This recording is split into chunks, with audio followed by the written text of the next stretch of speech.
Graduates, as you and your families are gathered here today to celebrate your personal transformation that comes with holding a brand new degree from Northeastern, we are fortunate to welcome Lindsay Levin, whose work focuses on the transformation of companies and organizations, to mark this day with us.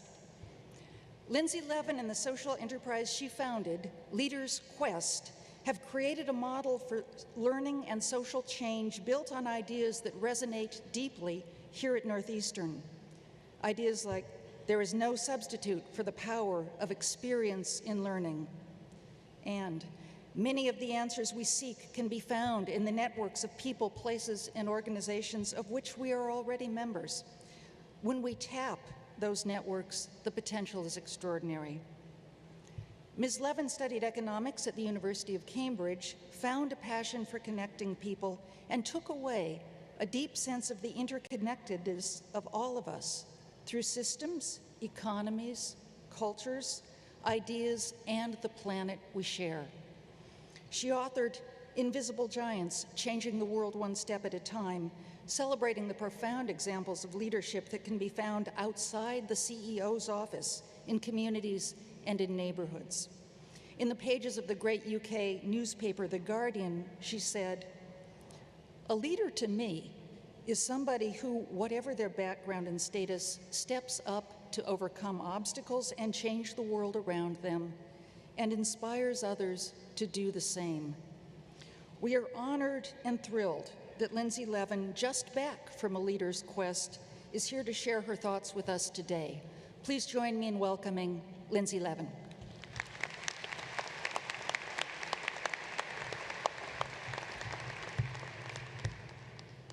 Good morning. Good morning. Thank you very much, Dean Leffelholtz, for such a warm welcome. Thank you, faculty, for inviting me to be here with you today. I have 3 children, and 4 weeks from now, my husband and I will be back in our home country of Britain to see the eldest 2 graduate from college. Parents, families, I know how proud you are. Students, graduates, I know how hard you've worked. Congratulations on this very special day. Being here today is for me another step into becoming American and connecting with this big, beautiful, complicated country. Last week I was in West Virginia to meet with different communities there.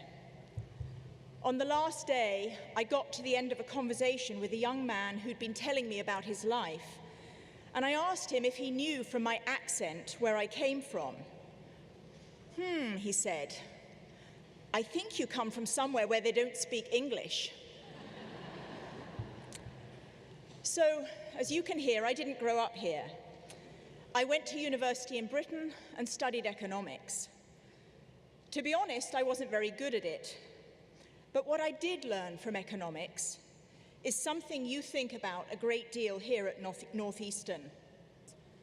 I learned that everything is interconnected. In the human world we've created, as well as in the natural world. Flows of goods and services, flows of people and jobs. We've created interconnected economies in an interconnected world. An action taken in one corner of the globe has a consequence somewhere else. Networks abound and proliferate. This theme has shaped my life.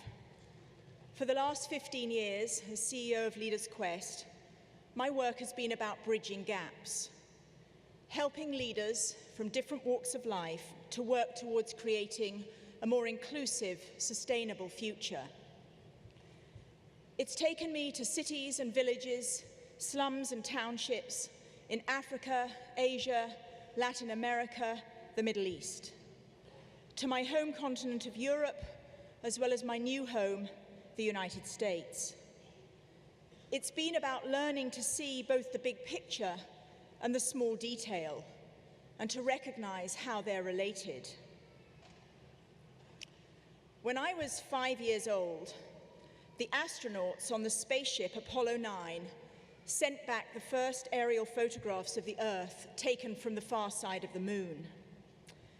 just a century or so after the invention of photography, and 60 years after the first precarious flights in flying machines, here were these amazing photographs of our home taken from 240,000 miles away.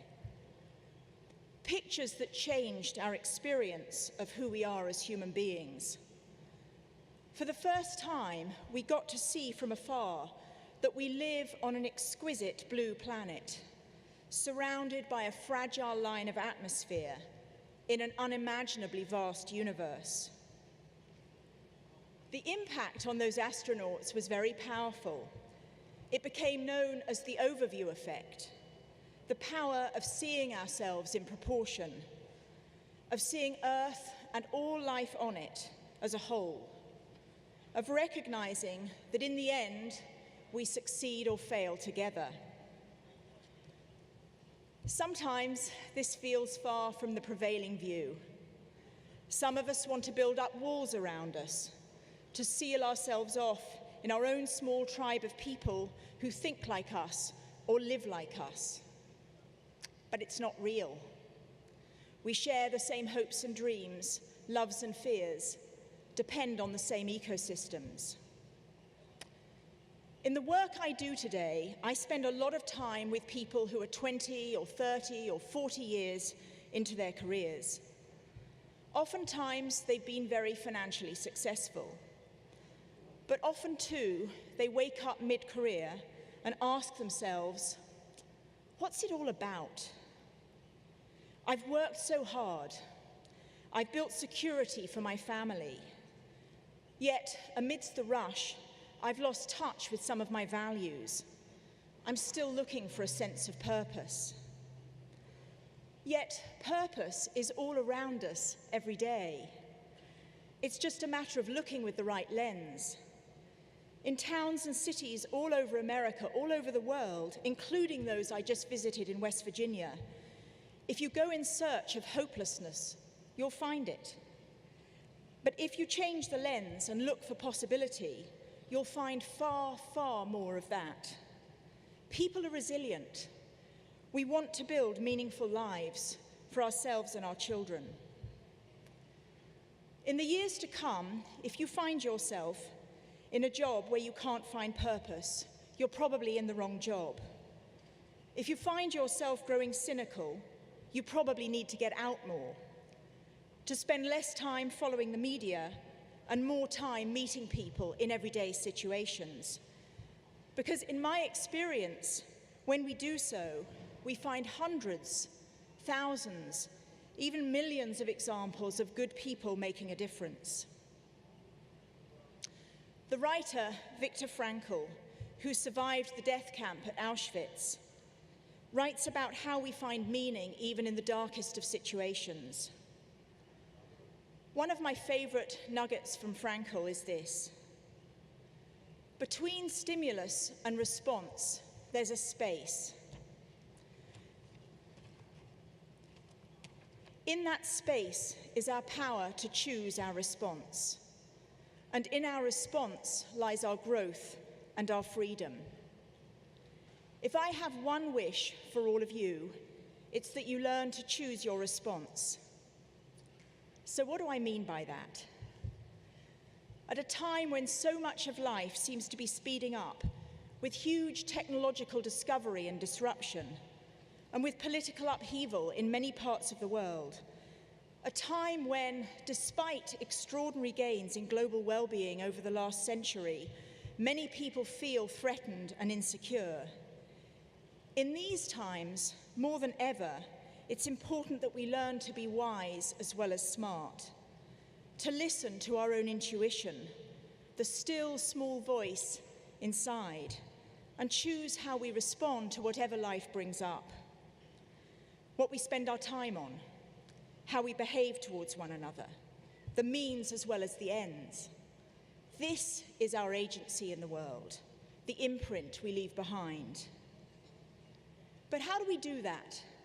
How do we choose our response in an overwhelming and complex world? Well, first, I think we need to take time to notice. Where I live in New York City, life for some people is hard. My neighbors include professionals working all kinds of jobs. They also include Maria, a homeless woman who lives on the corner with her little dog Bella, and Reggie, an elderly man, also homeless, who wears a baseball cap, walks with a cane, and wishes me good morning every day as I walk past the doorway where he sleeps. I can walk on by. I can choose not to notice. But whenever I do so, I'm the poorer for it. I've learned that I'd far rather see life as it is, unvarnished, than to hide from uncomfortable truths. There's a beautiful saying, you never meet another person without leaving an impression. I think that's so true. I may wish that Maria and Reggie had easier lives. I may feel inadequate in my response. But my life is far richer for knowing them. And on my best days, maybe, just maybe, the way I show up makes a small difference to their lives too. You're part of a community here at Northeastern that's committed to lifelong learning. Many of you have earned your degrees whilst juggling 1, 2, 3 jobs. Some of you are parents of your own children. Others may be carers for family members who need your support. One reason I feel so honored to be here with you today is knowing that many of you are mature students, well into living responsible lives, who've had to work extra hard to be here. So take a moment now to look around you at your peers and simply notice one another, to acknowledge what you've each achieved. Bring to mind the faces of family and friends who've encouraged you when you've wanted to quit, the person who serves you coffee in the morning, the teachers who've helped you discover what you really care about. And afterwards, when all this is done, take the time to tell each and every one of them what their support has meant to you. Second, I think we need to learn to listen to other points of view. As a friend said to me last week, nowadays the only exercise many of us get is jumping to conclusions. A few months back, our middle son called me from college. "Mum," he said, "a funny thing happened to me today. I got bored working in the library, so I went to a cafe in town. I bought a coffee and settled into a corner with my textbooks. An elderly couple came in and sat at the table next to me. I noticed them looking across, curious to see what I was reading. 'Do you know anything about quantum mechanics?' I asked them. The old man shrugged. 'Just a little.' So I began to talk to them about the theories I'm studying and why I'm so excited about it all, keeping it simple so that they could understand. Time passed and the couple were ready to leave. As they stood up, the woman reached out and touched her husband's arm very gently. 'We've actually got a very special trip coming up,' she said. 'We're off to Stockholm to collect my husband's Nobel Prize for Physics.' Now, my son couldn't have imagined who he was speaking to, but perhaps that just a little was a further invitation to deeper listening. And when it's not Nobel Prize winners who stand before us, but those of lesser stature, modest means, are we ready to hear them? To hear past our own assumptions towards the truth of the lives they lead? It means taking the time to imagine ourselves in another person's shoes, to look at the world from there. Beyond noticing, beyond listening, there's something else that many more of us need to embrace, and that's the ability to see ourselves in one another, to truly identify with the humanity of another person, even when we deeply disagree with them. It's not easy. It takes courage and humility to ask, How is it true that what I see or fear or judge in another person is a version of me? People in Southern Africa have a word for this, Ubuntu. I am human because of the connection between us. Ubuntu describes the universal bond that sits at the core of our identity. And finally, if we want freedom to choose our response, I believe we also need to seek stillness. I speak not as an expert, but as someone who trips over my own mistakes most days. But what I have discovered is that if I want to grow wise, I need to cultivate stillness. For some people, this may come through meditation or prayer. For others, it's about nature or music or poetry or simply making space for silence. In my case, it means learning to quiet my mind even just for a few minutes every day, to stop long enough to marvel at the beauty all around me. If only I care to look, to catch myself when I feel angry or judgmental, to pause just long enough to make room to choose how I respond. So, as Frankl said, between stimulus and response, there's a space. In that space is our power to choose our response. In our response lies our growth and our freedom. That's the space I wish for each of you. And one last thing. Thank you.